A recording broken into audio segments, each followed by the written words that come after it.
Ya Bram, inilah informasi terpopuler di situs cnbcindonesia.com. Kita ke informasi hot news yang pertama.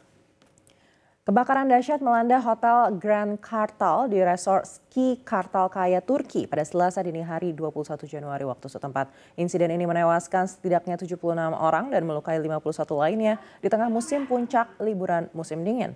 Api mulai berkobar pukul 3:30 waktu setempat, memicu kepanikan para tamu yang terjebak di dalam hotel yang nyaris penuh oleh 238 penghuni. Banyak korban yang mencoba melarikan diri dengan melompat dari jendela atau menggunakan spray sebagai tali darurat.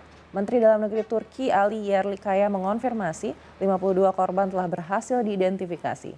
Sementara Menteri Kesehatan Kemal Memisoglu melaporkan 34 korban masih dirawat intensif termasuk satu orang dalam kondisi kritis. Kejadian tersebut turut mendapat respon dari sang Presiden Recep Tayyip Erdogan yang mengumumkan Hari Berkabung Nasional pada Rabu 22 Januari waktu setempat. Erdogan juga berjanji untuk menghukum pihak yang bertanggung jawab atas tragedi ini. Saat ini 9 orang telah ditangkap termasuk pemilik hotel, sementara penyelidikan mendalam terus dilakukan terkait dugaan kelalaian keamanan hotel.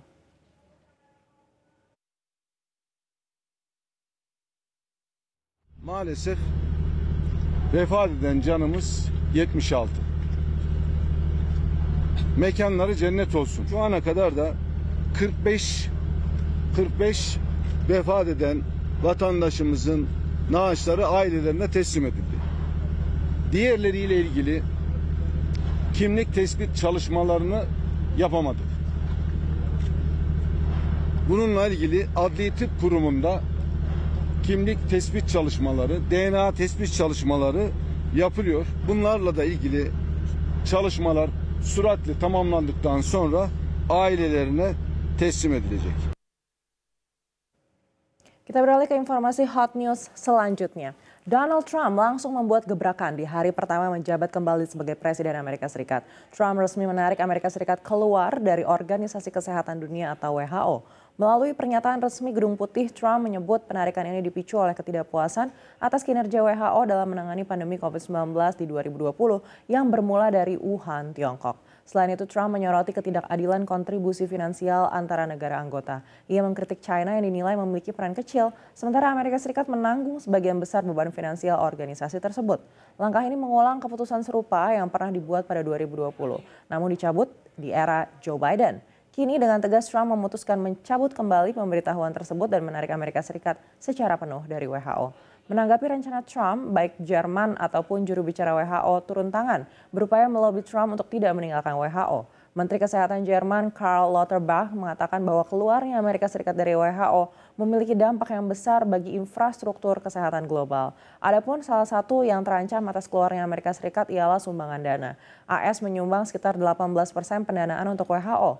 Diketahui anggaran 2 tahun lembaga tersebut untuk 2024 hingga 2025 adalah sebesar 6,8 miliar dolar Amerika Serikat.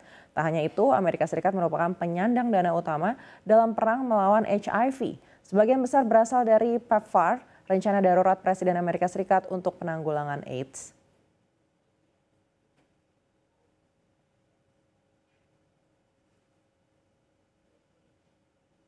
Kita beralih ke informasi yang ketiga.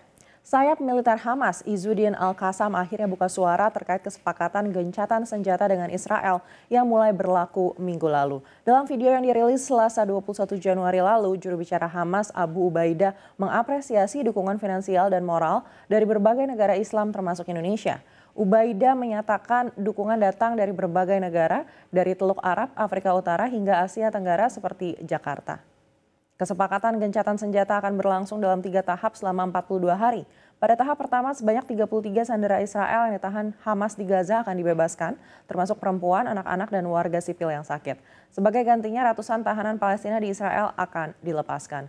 Negosiasi tahap kedua akan dimulai pada hari ke-16 gencatan senjata dengan fokus pada pembebasan tahanan pria dan jenazah sandera yang terbunuh. Selama periode ini, pasukan Israel juga akan mundur dari daerah padat penduduk Gaza, memberikan ruang bagi pemulihan wilayah dan pengungsi.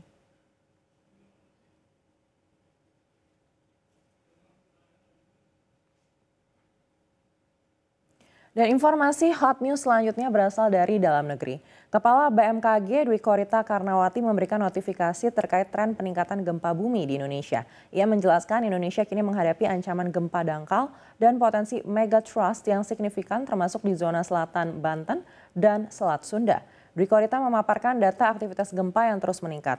Dari rata-rata 2.200 gempa per tahun pada 1990 hingga 2008, kini melonjak hingga hampir 30.000 gempa di tahun 2024. Bahkan jumlah gempa merusak di tahun 2024 mencapai 20 kejadian dengan puncak ancaman berasal dari patahan aktif di darat dan segmen subduksi megatrust.